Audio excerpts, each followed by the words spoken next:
"You'll rot in here," my husband screamed. His face twisted with anger, veins bulging at his neck. Before I could even open my mouth to beg, I heard the heavy click of the locks. He shut the front door, dragged a chair against it from the outside, and stormed away. I pressed my palms against the door and banged, calling his name, but the only answer was silence. Hours passed. Hunger gnawed at my stomach. Thirst dried up my throat. I was trapped inside my own home like a prisoner. But what my husband didn't know was that the basement of this house held his biggest mistake. Something he thought he had buried. Something he thought I would never find. A day later, when his phone lit up with a message from me, though I had no food, no water, and no way out, he came rushing back in blind panic. His footsteps thundered up the porch, his keys shaking as he fumbled to open the door. And that was when his nightmare truly began. Now let me tell you how it all started. My name is Margaret, but everyone calls me Grandma Maggie. I'm 72 years old, and I live in North Carolina, USA. Before I continue, please don't forget to subscribe, like this video, and click the notification button so you don't miss any of my upcoming stories. And tell me, where are you watching from right now? I'd love to know. I wasn't always this fragile woman with wrinkled skin and gray hair.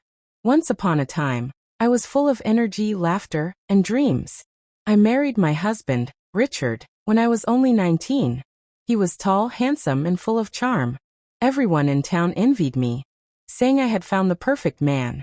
But no one knew what he was like behind closed doors. At first, Richard treated me like a queen. He brought me flowers, took me dancing, and whispered sweet promises about the future. But slowly, the mask slipped. His love turned into control. His voice became sharp.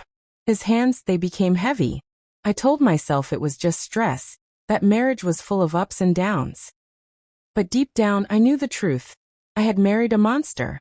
For years, I stayed quiet. I cooked his meals, washed his clothes, smiled when he wanted me to, and kept my tears hidden in the night. My children grew up and moved away, not knowing the full extent of what I endured. To the world, we were a perfect couple. Inside, I was suffocating.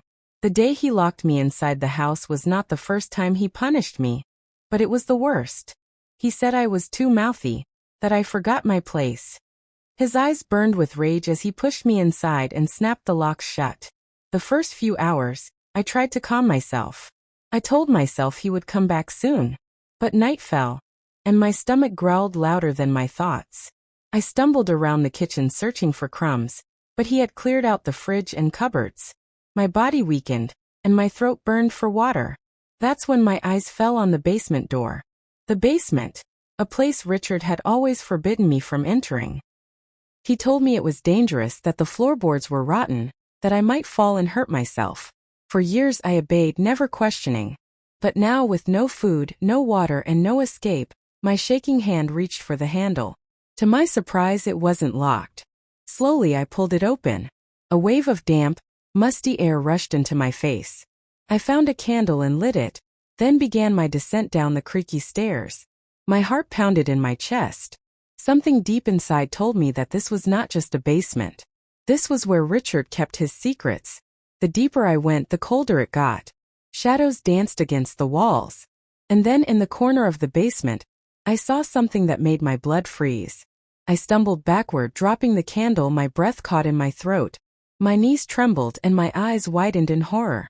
I had found the thing Richard never wanted me to see. The thing that would change everything. And it was at that exact moment I realized I was not the prisoner in this house. Richard was. But just as I bent closer to look, a sound above my head made me freeze. It was him. His footsteps returning sooner than expected. He was back. And this time, he would discover that I had found his greatest mistake. The sound of his footsteps above me made my blood run cold. I froze on the bottom step of the basement staircase, my heart thundering in my chest. Richard was home earlier than I had expected. My candle flickered low, threatening to go out, and I felt as though the whole house was holding its breath along with me. "Margaret!" His voice boomed from upstairs. "Where are you?" My body shook. He thought he had locked me in without food or water, yet he was hearing silence instead of the desperate banging and begging he expected. That silence was making him nervous. I glanced back at the corner of the basement, my eyes locked on the thing I had found. A discovery that explained everything. It wasn't just boxes or old furniture. It was worse. Much worse. A truth buried under dust and shadows. A truth that told me my husband wasn't just cruel. He was dangerous. I wanted to scream, to cry, to run. But I knew if I made a sound, he would come down and find me here. So I held my breath, pressing my trembling body against the wall as his heavy boots stomped across the floorboards above me. "Margaret!"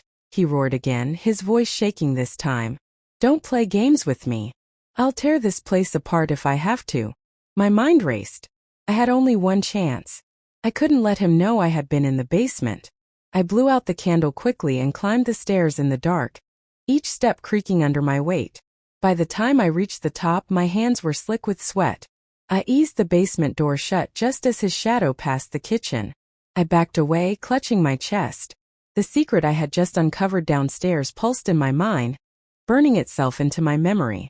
Richard must never know that I had seen it. Not yet. He stormed into the kitchen, his eyes darting everywhere. When he saw me standing in the middle of the room, he froze, his mouth slightly open. For a moment I thought I saw fear in his eyes. How did you?" He stopped himself, then narrowed his eyes. "What have you been doing?" I swallowed hard, trying to hide the tremor in my voice. "I've just been waiting," I whispered. He studied me for a long time. Then suddenly he smiled. But it wasn't a kind smile. It was the kind that makes your stomach turn. "Well," he said slowly, "waiting time is over." He pulled something from his coat pocket and slammed it down on the counter. A phone. My phone. The one he had taken from me weeks ago. "I don't know how you did it," he growled. "But you sent me a message. From this." His hand shook as he pointed at the screen. "How is that possible, Margaret?" I bit my lips, silent. Inside, my mind screamed. The basement. The thing I had found. That was the answer to everything. His face turned red, veins standing out on his neck. He slammed the phone harder. "Answer me." I don't know," I stammered, lowering my gaze. My act of weakness was the only thing that ever softened him. Maybe it was a mistake. A glitch. I don't understand these things. For a second I thought he would strike me. His hand twitched, rising in the air. But then he paused. Slowly he leaned in close, so close I could feel his hot breath on my cheek. "If I ever find out you've been lying to me," he whispered, "you won't leave this house alive." He straightened, glaring at me with suspicion. "Now," he barked, "go to your room." I nodded quickly and shuffled down the hallway, my knees weak, my heart pounding. I entered the bedroom and shut the door behind me, collapsing on the bed. My whole body shook. But as I lay there staring at the ceiling, one thought rang louder than my fear. Richard had made a terrible mistake by locking me in this house. Because now I knew his secret. And with that secret, I held the power. Still, I also knew he would do anything to stop me if he realized the truth. Which meant I had to act carefully. My eyes moved to the door. The faint sound of him pacing back and forth drifted through the walls. He was restless, suspicious, afraid. And then I heard it. The scrape of a chair being dragged again. This time against my bedroom door. He was locking me in again. I sat up straight, the memory of what I had seen in the basement burning brighter. I couldn't stay silent forever. But just as that thought passed through my mind, a crash echoed from outside. Glass shattered. Richard cursed loudly, his heavy steps rushing toward the living room. I jumped from the bed, rushing to the window to see. My eyes widened. Someone was outside. Someone trying to get in. And I realized in horror, it wasn't help coming. It was someone connected to the secret Richard had hidden in the basement. The sound of glass shattering echoed through the house like thunder. My heart skipped a beat as I pressed myself against the wall by the window, peering down. Shards of broken glass sparkled on the porch floor under the moonlight. Richard's angry voice boomed from below. "What the hell do you think you're doing?" he bellowed. A shadow moved outside, slim, quick, and unafraid. Someone had thrown a rock through our front window. And from the way Richard's voice shook, this wasn't some stranger. This was someone who knew exactly who he was. I held my breath, listening hard. "You thought you could hide forever, Richard?" the voice outside growled. It was deep, male, with a strange calmness that only made it more frightening. But secrets don't stay buried. Not when I'm around. My knees buckled. That voice, it connected to what I had seen in the basement. The thing that made me tremble and nearly drop my candle. Suddenly everything made sense. Richard's fury boiled over. "You get out of here before I kill you." There was a pause. Then the stranger chuckled, low and dangerous. "Kill me? Just like you killed the others? Go ahead. But you'll never silence her." Her. The word stabbed through me. My mind flashed back to the basement. The boxes. The smell. The broken chains. The photograph half buried under dust. I pressed my shaking hands to my mouth. Richard had lied about everything. I leaned closer to the window, straining to see. But all I caught was the stranger's silhouette slipping back into the night, vanishing as suddenly as he came. Only the broken glass remained, a warning left at Richard's feet. Richard's rage shook the walls. He kicked the shattered pieces, cursed, and slammed the door. "Coward! You'll pay for this." His voice carried through the house, raw with fury and fear. I stumbled back from the window, my mind racing. Who was that man? What did he mean by the others? And most of all, what did he mean by "you'll never silence her"? I clutched the edge of the bed, my breath shallow. One thing was clear. Richard wasn't just cruel. He was hiding something monstrous. And now, whoever that stranger was, they knew it too. The sound of footsteps thundered down the hall. My door rattled violently. Richard was back, his breath ragged. He yanked the chair away and burst into the room. His eyes were wild, his face twisted with rage. "Did you see him?" he shouted. I shook my head quickly, forcing tears into my eyes. "No, I didn't see anyone." His gaze darted toward the window, then back at me. He was trying to read me, to figure out if I had heard the truth. I kept my eyes down, trembling, letting him believe I was too weak to understand. But inside, I wasn't weak. I was awake. And I knew I had to survive long enough to use what I had discovered in that basement. Richard stormed out again, muttering curses under his breath. I waited until the echo of his footsteps faded before I slipped to the floor, crawling toward my nightstand. Beneath it was a loose floorboard I had discovered months ago.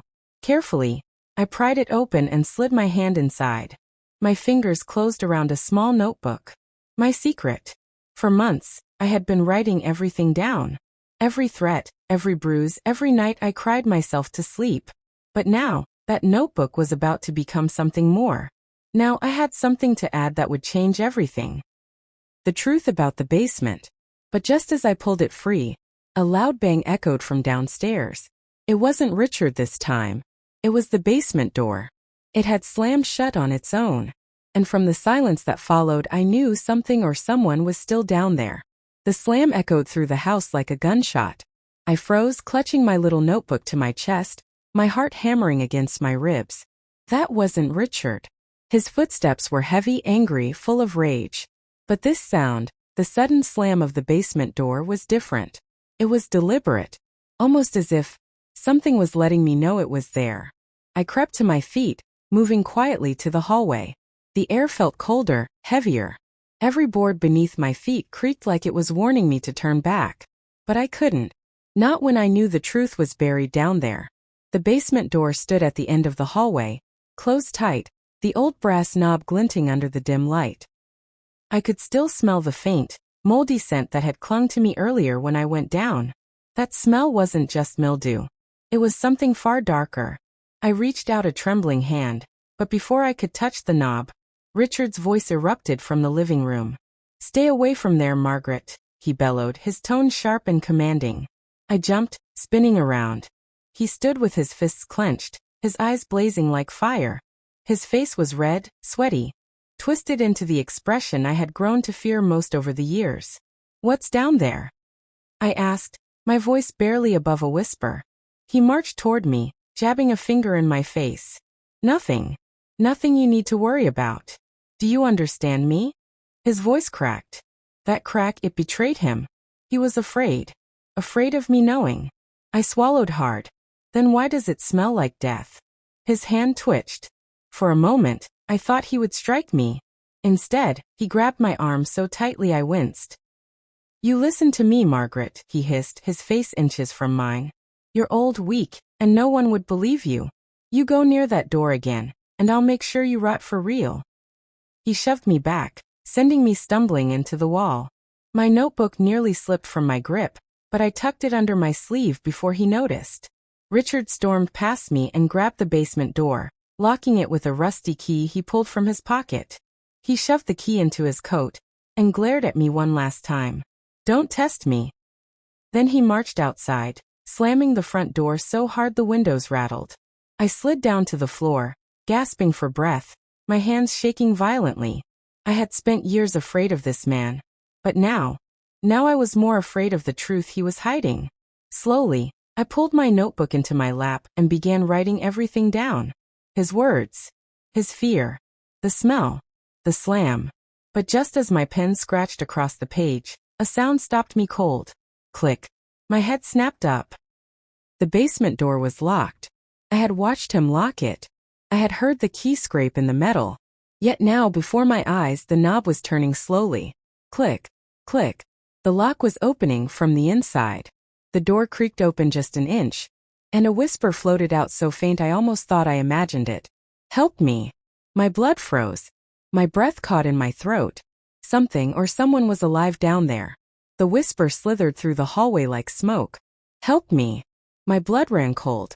My fingers tightened around the notebook until the edges dug into my skin. The basement door creaked slightly wider, the old hinges groaning, as though something weak but determined was pushing it open from the inside. I stumbled back a step, my breath shallow. My mind raced with questions. Was I imagining it? Was the hunger and fear twisting my mind into hearing things that weren't there? Or was someone truly alive down there? The air grew heavier, colder. My knees wobbled as I crept forward. I pressed my ear against the crack of the door, straining to hear. Silence. I almost convinced myself I had imagined it, until the whisper came again.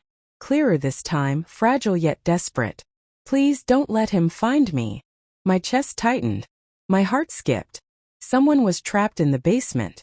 Someone Richard had been hiding all this time. I pushed lightly against the door, but it only opened another inch before the chain on the inside rattled, holding it shut. My fingers slipped against the wood. Whoever or whatever was inside had enough strength to shut it again if they wanted. I whispered back, my voice trembling. Who are you? There was a pause. Then soft sobbing. A woman sobbing. Please, she whispered again. Don't tell him I'm here. Tears filled my eyes as the truth began to piece itself together in my mind. The smell. The secrecy. The fear in Richard's voice. He hadn't just been cruel. He had been keeping someone, maybe more than one, in that basement. And suddenly, the stranger's words from earlier rang in my head like thunder. Just like you killed the others. My stomach twisted. Was this woman the only one left? The only survivor? Before I could ask more, the sound of gravel crunching outside made me freeze. Car tires. Headlights flashed through the window. Richard was back. Panic surged through me. I pressed the basement door shut quickly, whispering through the crack, "Stay quiet. I'll come back." Then I darted down the hallway, back into the bedroom, and shoved my notebook under the mattress just as the front door burst open. Richard stormed inside, slamming the door behind him. His boots pounded against the wooden floor as he muttered curses under his breath. He was carrying something. My ears picked up the faint clinking of chains. I froze, pretending to be asleep on the bed as his shadow filled the doorway.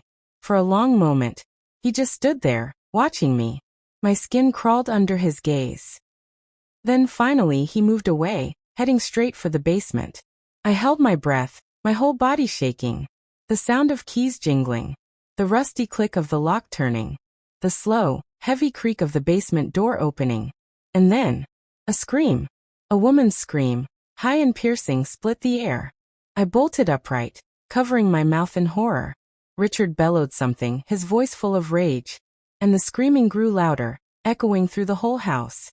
My heart slammed against my ribs as I realized the truth. He had found her. The scream ripped through the walls, sharp and raw, making my blood run cold. I stumbled to the door, pressing my ear against it.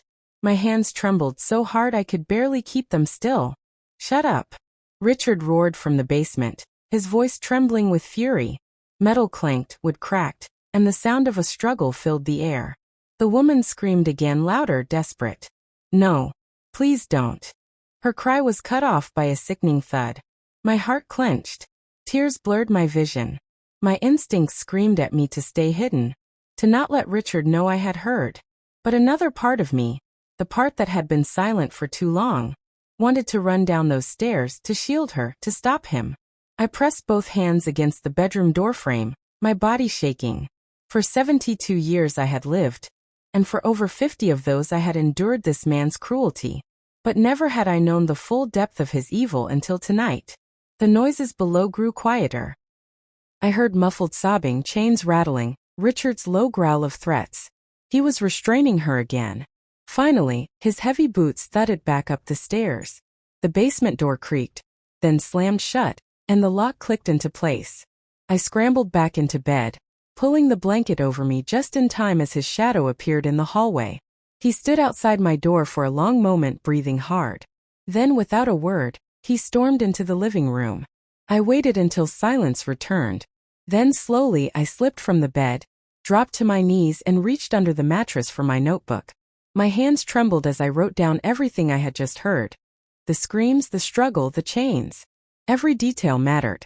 If I didn't make it out of this house alive, someone had to know the truth. But as I closed the notebook, a thought gnawed at me. That woman wasn't going to survive much longer. If I didn't act, Richard would kill her just like he had killed the others. I pressed my forehead against the cold wall, whispering to myself, "Think, Maggie. Think." My eyes drifted to the window. The glass was cracked from earlier when the stranger had thrown the rock. That stranger had known about Richard's crimes. That stranger might come back. Maybe I could signal him. My heart pounded as I reached for the small lamp on my nightstand. If I covered and uncovered it with the blanket, maybe I could flash a signal out into the night. A desperate hope, but it was all I had. I began flicking the light on and off, my hands moving fast. Over and over, I prayed someone out there would see. But then suddenly, the bedroom door handle rattled. I froze, the lamp still in my hands. The door creaked open and Richard stood there, his eyes narrowing. He looked at the glowing lamp, then at me, and his lips twisted into a dark smile. "What are you doing, Margaret?" he asked, his voice low and dangerous. The lamp slipped from my trembling hands and hit the floor with a dull thud. My throat went dry. Richard's eyes glowed with suspicion, his shadow stretching long and dark against the wall. "I asked you a question," he said, stepping into the room, his boots thudding heavily against the floor. "What are you doing, Margaret?" My mind raced. If I told him the truth that I was trying to signal someone outside, he would kill me right here. If I lied, I had to make it sound pitiful enough for him to believe. I was scared. I whispered, lowering my gaze, letting my voice shake. "The dark makes me nervous, Richard. I just needed the light." He tilted his head, studying me. For a long, dreadful moment, I thought he could see straight through me. Then slowly he smirked. "Scared," he repeated, almost mocking. He leaned closer, his hot breath burning my cheek. "You should be scared. Do you have any idea what happens to people who cross me?" I stayed still, letting tears spill down my face. My silence seemed to please him. He chuckled low, grabbed the lamp from the floor, and yanked the cord from the wall. The light vanished, plunging the room into shadows. "You don't need this," he muttered. "If you're afraid, good. Fear will keep you quiet." He turned to leave, but just before stepping out, he stopped and glanced back at me. His eyes narrowed. "And don't think I didn't hear the floorboards creak earlier. Stay away from the basement, Margaret. That place isn't for you." Then he left, slamming the door shut behind him. The sound of the chair scraping across the floor told me he had locked me in again. The room felt suffocating. My body shook, my heart raced, but my mind sharpened. Richard had just confirmed it. The basement was his darkest secret. And if he was this desperate to keep me away, then the truth hidden down there was even worse than I feared. I moved quickly, retrieving my notebook from under the mattress and writing everything. His words, his threats, his warning. But suddenly, another sound pricked my ears. Not Richard's footsteps this time. Not his voice. It was coming from the wall. Soft tapping. 3 short knocks. Then silence. I froze, staring at the cracked wallpaper. My heart pounded in disbelief. Knock. Knock. Knock. Someone was signaling me, from the other side of the wall. I pressed my ear against it, my breath held tight in my chest. A faint voice whispered, so soft I barely caught it. Don't give up. He's not the only monster in this house. My blood ran cold. My eyes widened. Not the only monster? Before I could respond, the voice faded, and the tapping stopped. I stumbled back, clutching my notebook to my chest, terror flooding every vein in my body. There wasn't just Richard. There was something or someone else inside this house, and I wasn't sure if they were friend or foe. Before I go on, where are you watching from right now? Tell me the part of the country you are watching from. I like to know who I'm speaking to. The tapping inside the wall stopped as suddenly as it began. My breath felt trapped in my chest, like a bird beating against bars. I pressed my ear to the old wallpaper, listening for any sign of life on the other side. The house felt alive in a way I had never felt before. Full of low, secret noises that I had learned to pretend not to hear for decades. Now every creak and groan shouted the truth to me. For a long time I simply stood there, with my forehead against the wall, holding the little spiral notebook to my heart. The paper inside smelled faintly of my perfume and dust. I had written so much down over the years, but now the words meant something different. These pages might be the only proof anyone would ever see.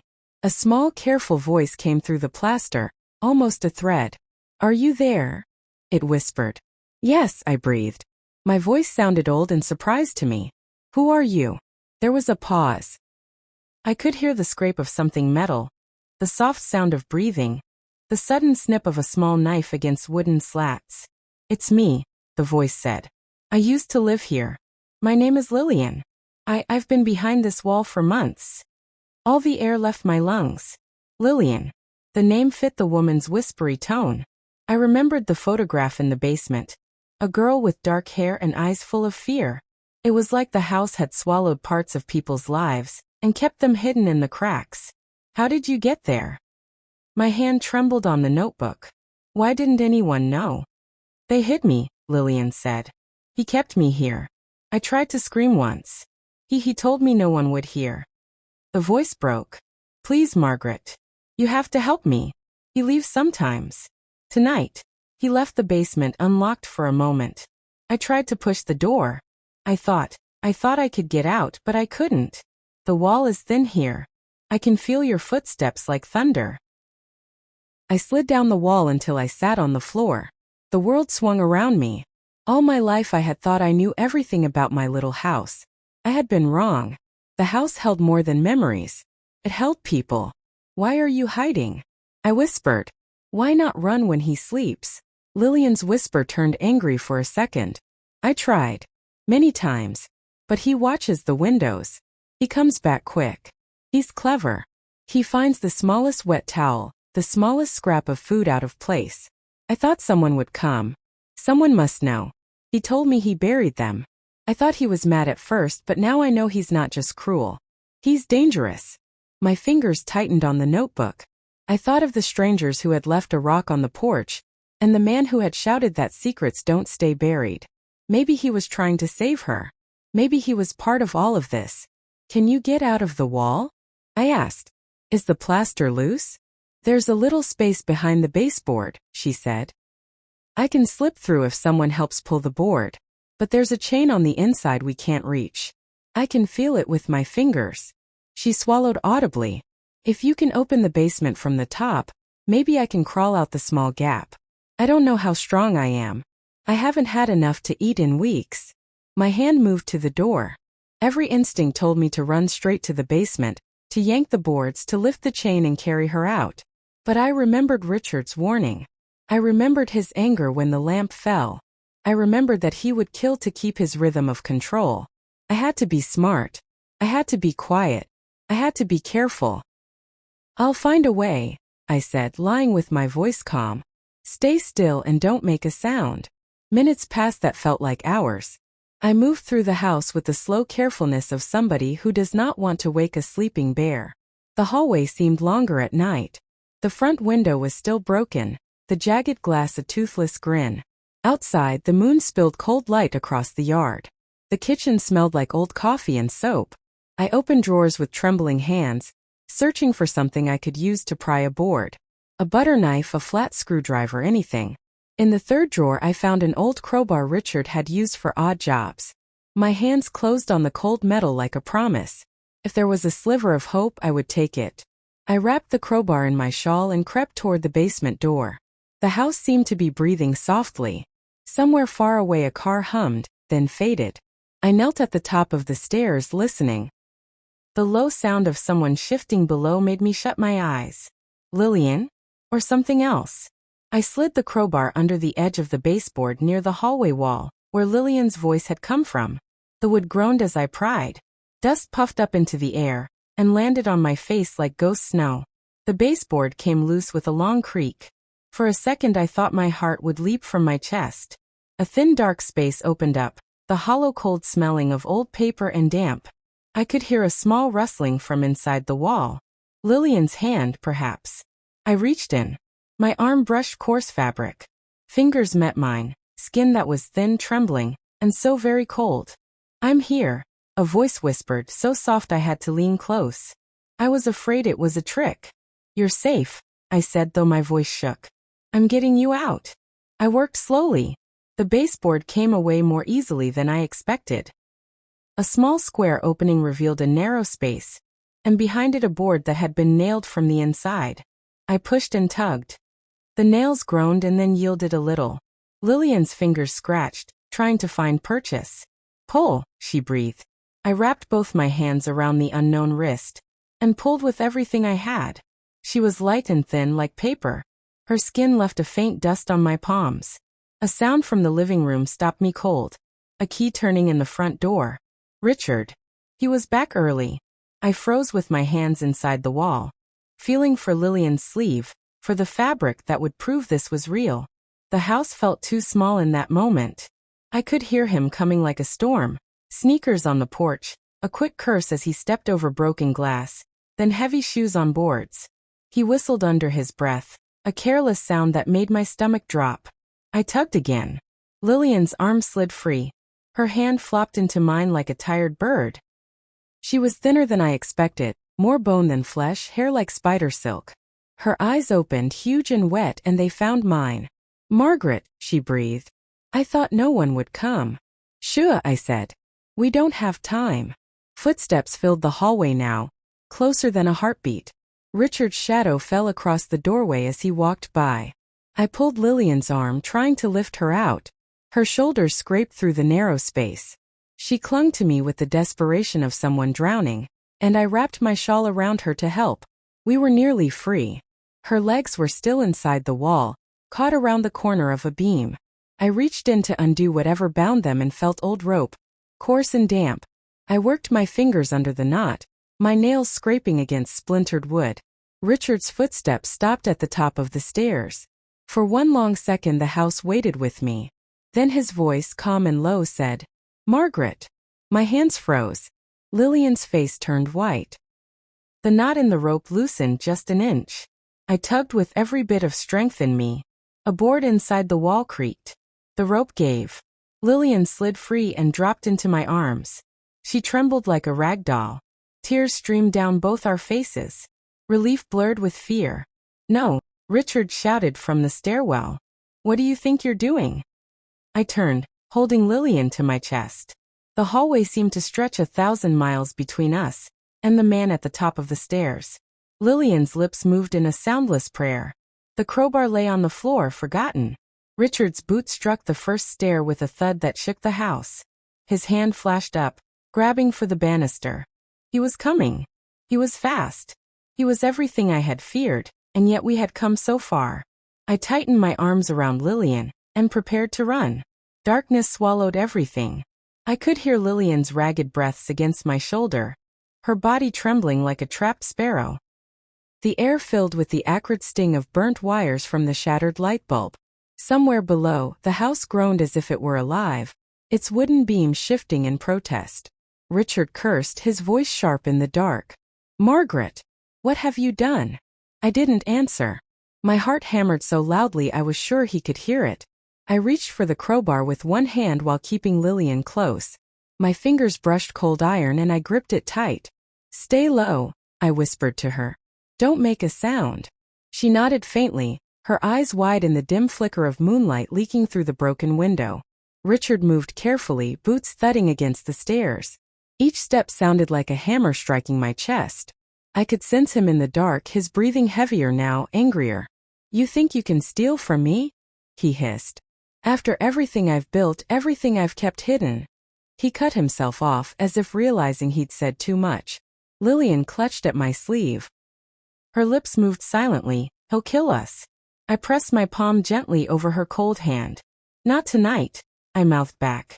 The crowbar felt heavier than it should, but my arms were steady. I had spent a lifetime being silent, shrinking and bending. Now, in this dark hallway, with another woman's fragile body against me, I realized I had something to fight for. Richard's shadow loomed, closer and closer. Then a sound, faint but sharp, cut through the darkness. A knock. 3 steady raps on the front door. Richard froze. My breath caught. The knocks came again, louder this time, deliberate, like a signal. "Who's there?" Richard barked, his voice edged with panic. No one answered. Only silence. He swore under his breath, spun toward the door, and for a fleeting second his back was turned. My grip on the crowbar tightened. My chance. But before I could move, the door creaked open on its own. Cold night air rushed inside. The hallway filled with the smell of earth and rain. And then a voice floated in, calm and low. "Richard, we told you secrets don't stay buried." Richard's breath hitched. "No, not you." Lillian's nails dug into my arm. I could feel her pulse racing as fast as mine. Whoever had come in wasn't a stranger. They were part of the story Richard had been hiding all along. The darkness thickened around us, the house holding its breath again. And for the first time I wasn't sure if the real danger was behind the door, or still standing on the stairs. The front door swung wider, groaning on its rusty hinges. A tall shadow stepped inside, stretching across the floor like a claw. The moonlight from outside barely caught the figure, but I saw enough to know it wasn't some stranger passing by. Richard staggered back a step. His voice, usually so sharp and cruel, broke like glass. You're supposed to be dead." The figure laughed. A hollow, chilling sound that made my skin crawl. "Death doesn't keep secrets, Richard. Not yours." Lillian whimpered and clung tighter to me. My heart pounded as the crowbar shook in my grip. Whoever this was, they knew Richard's sins. Maybe they were here to end him. Or maybe to end all of us. Richard's hands twitched, his jaw tight. "Get out of my house," he barked, but there was no strength behind it. He was afraid, truly afraid, for the first time in all the years I had known him. The shadow stepped closer, and I caught a glimpse of a face in the pale light. Scarred. Weathered. Eyes that burned like dying coals. "Do you remember the mine, Richard?" the stranger asked softly, almost kindly. "The men you buried alive to save yourself? The families you lied to?" Richard shook his head wildly. "No. That was years ago. It was an accident." "An accident doesn't leave chains in a basement," the man growled. My stomach turned cold. The mine. Buried alive. Families destroyed. It wasn't just women Richard had hurt. It was an entire community. Richard lunged toward the stranger, but the man shoved him back so hard he stumbled into the wall, rattling a picture frame. "You don't deserve to breathe another day," the man hissed. Richard scrambled, his eyes darting toward me and Lillian as if realizing we were watching, witnessing everything. His mask was gone now. He was no longer the controlling husband, but a cornered rat. "Margaret," he shouted, desperation cracking his voice. "Help me. Tell him I've taken care of you, that I've." I rose slowly, crowbar in hand, my arms steadier than they had ever been. My voice came out low, firm, carrying years of swallowed pain. "I'll tell him the truth, Richard. I'll tell him everything you've done." Richard's face twisted in rage and terror. "You ungrateful witch," he spat. He lunged toward me. I swung. The crowbar cracked against the wall inches from his head as he ducked, the sound echoing like a gunshot. The stranger seized Richard by the collar before he could recover. Their shadows wrestled in the doorway. Two dark figures locked in a battle older than this night. And then, just as the storm reached its height, the floorboards beneath us groaned and split with a deafening crack. The house itself seemed to give way, swallowing everything in its path. The last thing I saw was Richard's face, pale with horror, as the floor collapsed beneath him. And then we fell into the darkness below. The crash was like thunder, the floor ripping apart beneath our feet. Splinters tore at my arms as I clutched Lillian, pulling her against me. We plummeted into the darkness, the air rushing past in a blur of dust and screams. When we hit, the impact knocked the breath from my lungs. Pain shot through my back, but somehow, I was alive. I coughed hard, choking on the thick, damp air. Lillian lay beside me groaning, but she moved. Thank God she moved. I forced myself up onto shaky arms and realized where we had landed. The basement. Only this wasn't the part one had glimpsed from the cracked door. This was deeper. A hidden chamber, the place Richard had kept secret all along. The smell hit first, rot and rust thick enough to make me gag. Chains dangled from the ceiling, some still clamped shut. Against the walls were old crates, broken furniture, and worse, bones. Human bones. I staggered back, ball rising in my throat. Lillian whimpered, hiding her face against my sleeve. The lantern that had fallen with us flickered faintly, casting long, warped shadows. From the rubble above, Richard's groan echoed. He hadn't been crushed. He was still alive. And so was the stranger. His scarred face appeared through the dust, his chest heaving. "We're in his graveyard now," he muttered, his voice grim. "Stay sharp." I clutched the crowbar tighter, my knuckles white. The stranger's words barely registered before I noticed something else. Movement in the shadows. A figure hunched near the far wall. Thin. Filthy. Shackled. At first I thought it was another body. But then it moved, lifting its head slowly toward us. Eyes gleamed in the dim light, sunken, wild, alive. Lillian gasped and buried her face against me again. "Oh my God!" I whispered, my voice cracking. "He's kept someone down here. All this time." The figure let out a broken guttural sound, half sob, half growl. It reached toward us, the chain rattling. The stranger cursed under his breath. He didn't stop after the mine. He's been feeding his madness. Richard's laugh broke through the dust, sharp and jagged. You see what I control." He staggered to his feet, blood running down his temple, his smile twisted. "This is my kingdom. You'll rot in here with them, just like I promised." My heart pounded. I pulled Lillian closer, but my eyes stayed locked on Richard. For the first time, I saw him not just as a cruel husband, not just a monster hiding behind a neighborly face. He was a devil who had built an empire of death beneath our very feet. The chained figure suddenly lunged, dragging its restraints so hard the walls rattled. The sound was deafening, inhuman. Richard didn't flinch. He only grinned wider. "And now you know why no one ever leaves me." The lantern sputtered, shadows stretching longer, darker. The basement seemed to close in, a tomb ready to seal itself. And I knew, with every bone in my body, that the real fight had only just begun. The flickering lantern cast grotesque shadows against the stone walls, making the basement feel more like a nightmare than reality. I held my breath, staring at the hunched figure chained in the corner. Its eyes glowed faintly in the dim light, feral, hungry, and filled with a madness I could not comprehend. Lillian clung to me, trembling violently, her soft sobs muffled against my shoulder. I wanted to shield her eyes, to protect her from seeing what no child or woman should ever witness. But my own gaze was trapped, caught between the monstrous reality before me and the cruel smile plastered across Richard's face. He looked almost proud, like a man unveiling a piece of art he had worked on for years. His hair was wild, his skin streaked with dust and blood, but his eyes burned with a sick kind of triumph. "You wanted to know what I hide, Margaret?" His voice cracked through the damp air like a whip. "You wanted the truth? This is it. This is who I am. This is what makes me powerful." The stranger beside me clenched his fists, his scarred face hardening. He stepped forward, standing between me and Richard. "You're not powerful," he spat. "You're pathetic. You've built a graveyard under your own roof. A throne of bones." Richard laughed, a dry, hollow sound. "Pathetic? Look around you. How many people walk through this town, never suspecting a thing? I am their friend, their neighbor, their good old Richard. And yet, he gestured to the chains, to the bones scattered across the dirt floor.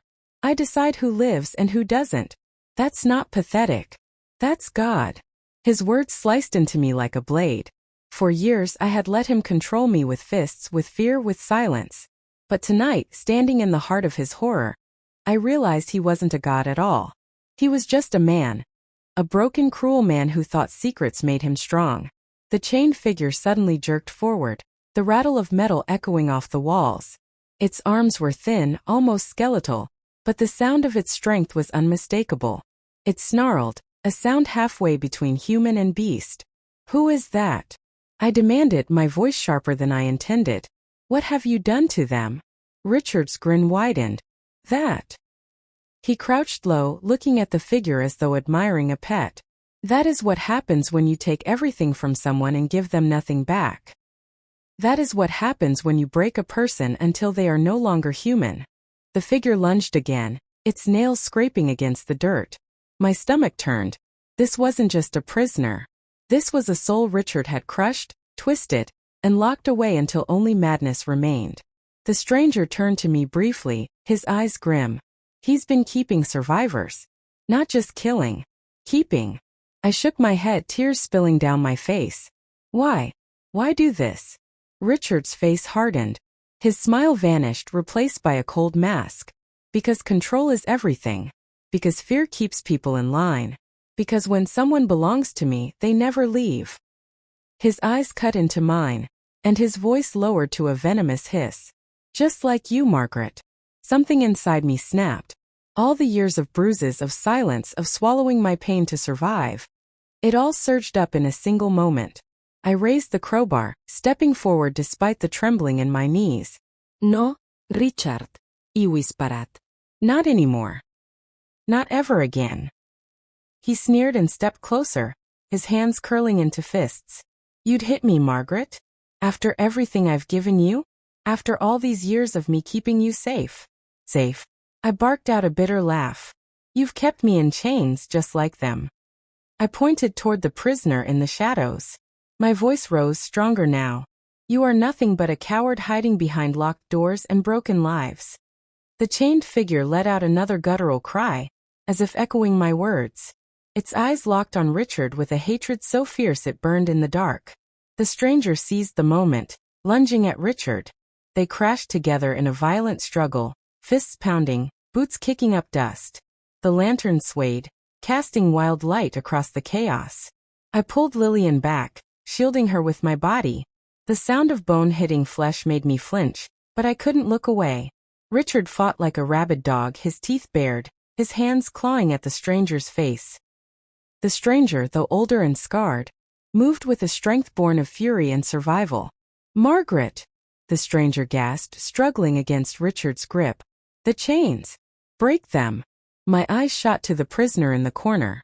Its wrists were raw, bloodied from years of struggling. The chain links were thick but not invincible. I gripped the crowbar tighter, my breath coming fast. Could I do it? Could I free something Richard had kept locked away for so long? Richard's growl tore through the room. "Don't you dare touch them, Margaret. Don't you dare."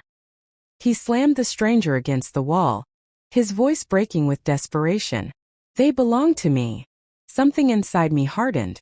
I had belonged to him once.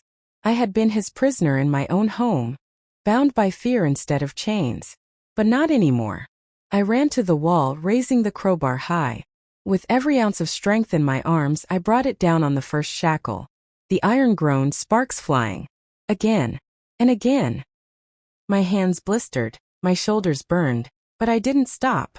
The prisoner's wild eyes locked onto mine. For the first time, I saw something human flicker in them. Hope. "No!" Richard roared, shoving the stranger aside and charging toward me. I swung the crowbar at the last second, the metal catching his shoulder. He staggered back, cursing in pain. The stranger tackled him again, slamming him into the ground. Something inside me hardened. I had belonged to him once. I had been his prisoner in my own home, bound by fear instead of chains. But not anymore. I ran to the wall, raising the crowbar high. With every ounce of strength in my arms, I brought it down on the first shackle. The iron groaned, sparks flying. Again. And again. My hands blistered, my shoulders burned, but I didn't stop. The prisoner's wild eyes locked onto mine. For the first time I saw something human flicker in them. Hope. No. Richard roared, shoving the stranger aside and charging toward me. I swung the crowbar at the last second, the metal catching his shoulder. He staggered back, cursing in pain. The stranger tackled him again, slamming him into the ground.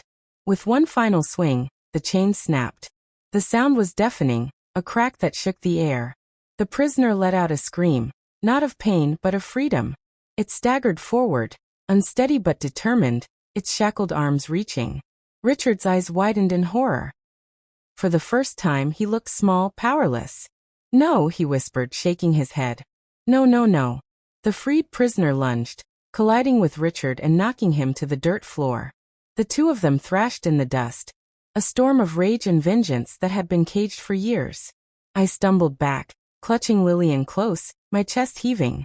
The stranger grabbed my arm. "We need to move. Now." But my eyes darted to Richard, to the prisoner who had him pinned. The stranger shook his head firmly.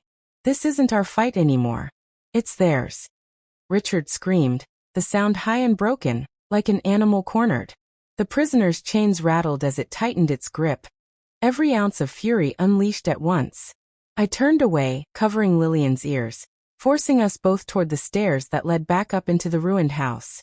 My legs felt weak, my chest heavy, but I kept moving. Behind us, Richard's screams echoed, mixing with the guttural cries of the freed soul. The lantern flickered one last time before sputtering out, plunging the basement into darkness. And as we climbed, I whispered to myself, not sure if it was prayer or truth. No secret stays buried forever.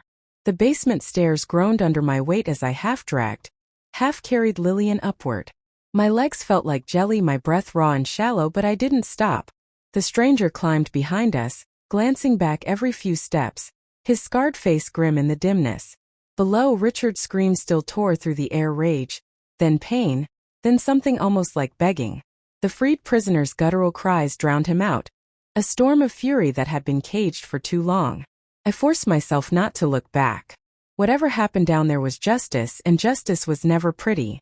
At the top, the basement door loomed, its frame cracked from the collapse. My fingers shook as I reached for the knob. For one horrifying moment I feared it would be locked, that Richard had planned even for this. But when I twisted, the door creaked open. Cold night air swept in, brushing my sweat-soaked face like a gift from heaven. We stumbled into the ruined living room. The storm outside had grown fierce. Rain slashed at the windows, thunder rumbled low like the growl of some ancient beast. The whole house seemed to sway and moan with the weight of its secrets finally splitting open. Lillian collapsed onto the couch, coughing hard. I stroked her hair, whispering, "You're safe now, sweetheart. Just breathe. You're safe." The stranger crossed the room, peering through the broken window. His eyes scanned the darkness outside, always searching. "We can't stay," he said. "This place isn't done with us yet." He was right. Even as he spoke, the ground trembled faintly beneath our feet, the foundation groaning like an old wound tearing wider. The basement wasn't just a room anymore. It was a grave ready to swallow the whole house. I stood, clutching the crowbar tighter. My voice was steadier than I expected. "Then we leave. Now." We moved quickly, but every step felt heavier. Memories pressed in on me. The years I had wasted in this house. The nights I had cried silently into my pillow.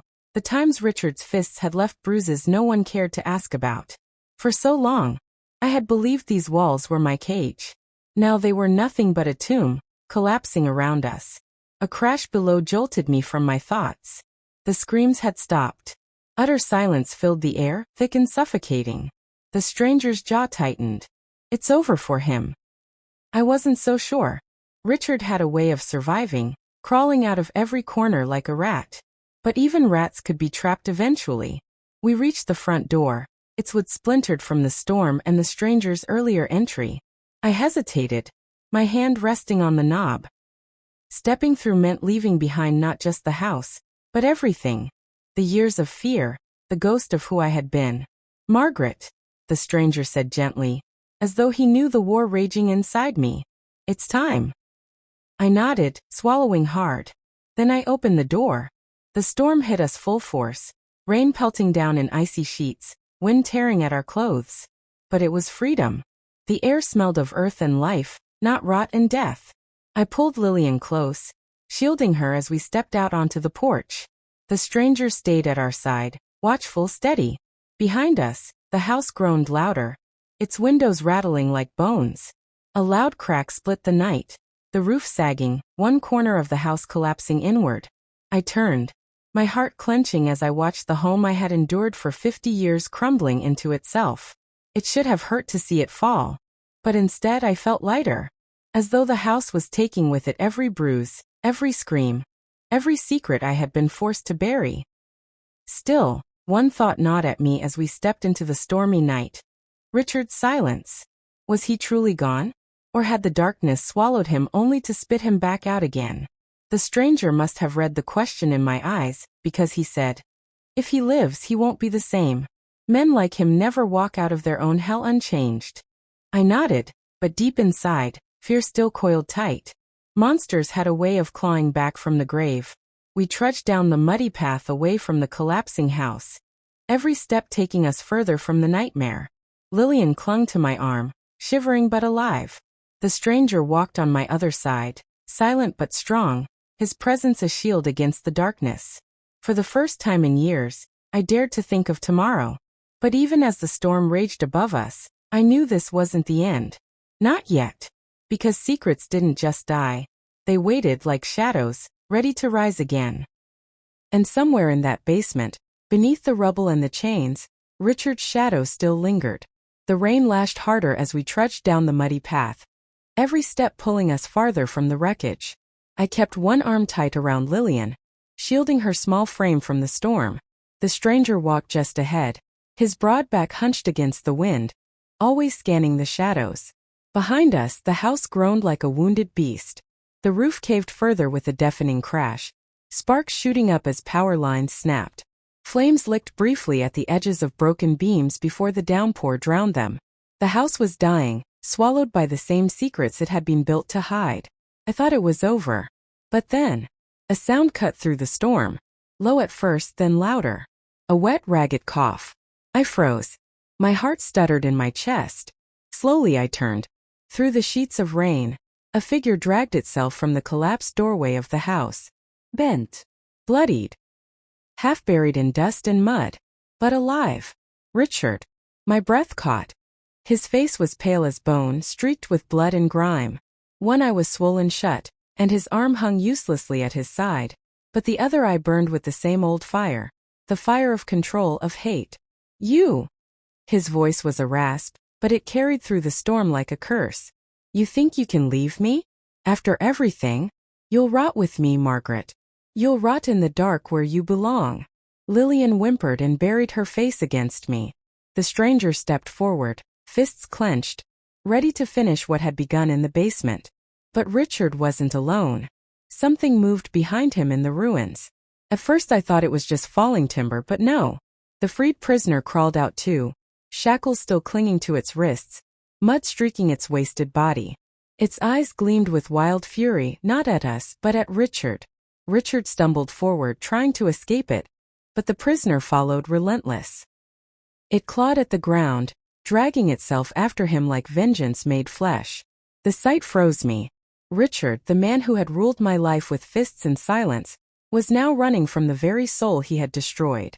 The stranger whispered harshly, "Don't move. Let it take him." Richard staggered closer, desperation twisting his voice. "Margaret, help me, please." He reached out with his good arm, his fingers shaking. For the first time he sounded human, not cruel, not godlike, just broken. "I'll change. I'll." The prisoner lunged, knocking him into the mud. Richard screamed, a sound that split the storm. They writhed together, Richard clawing, kicking, the prisoner biting and dragging with inhuman strength. I clutched Lillian tighter, my own heart warring inside me. After everything he had done, part of me wanted to watch him be torn apart. But another part, the part that still remembered the young man I had married before the cruelty, felt a pang of something I didn't want to name. Richard's eyes locked on mine wide with terror. "Margaret!" he shrieked. "Please!" I stepped forward, the crowbar heavy in my hand. The stranger caught my arm. His voice was firm, unyielding. "He made his bed. Don't you dare climb into it with him." The storm howled. The prisoner's chains rattled like a death knell. Richard's cries grew weaker, swallowed by the rain. And then sudden silence. The prisoner slumped, its frail body collapsing into the mud. Richard lay beneath it, still, his face half buried in the dirt. For a long, agonizing moment, none of us moved. My heart pounded in my ears. Was it over? Truly over this time? The stranger let out a slow breath. "It's done." But as lightning flashed across the sky, I saw Richard's hand twitch. Just once. The storm wasn't finished with us yet. The rain slowed to a drizzle, but the tension hung thick in the air. I stood frozen, staring at Richard's twitching hand in the mud. Every part of me screamed to grab Lillian and run. To never look back, but something anchored my feet. The stranger moved first. He stepped forward cautiously, crouching over Richard's body. He pressed 2 fingers to his neck, then pulled back quickly, eyes narrowing. "He's alive," the stranger muttered. "Barely, but alive." My stomach twisted. The storm inside me roared louder than the one above us. After all the pain, after all the nights locked away, the hunger, the bruises, the fear, how was it possible that he still clung to life? Richard groaned weakly, rolling his head just enough to meet my eyes. His voice was a whisper, broken and desperate. "Margaret, don't leave me, please." For the first time there was no anger in his face. No power. Just a pitiful man stripped of everything but fear. I had waited years for this moment, imagined it 1,000 ways, sometimes with forgiveness, more often with revenge. But standing there I felt neither. Only a tired emptiness. Lillian tugged at my sleeve, her eyes wide and glistening. "Grandma, is he going to hurt us again?" Her question cut deeper than any blade. I knelt down and held her close, whispering in her ear. "Not anymore, baby. Not anymore." The stranger straightened, his voice firm. "You have 2 choices. Leave him here to face the mess he created, or drag him with us and risk everything. Decide fast. The rain's washing away the ground, and soon, this place will swallow itself." I looked down at Richard again. He coughed, blood staining his lips. His hand reached out, trembling, trying to grab mine. For a moment I almost gave in.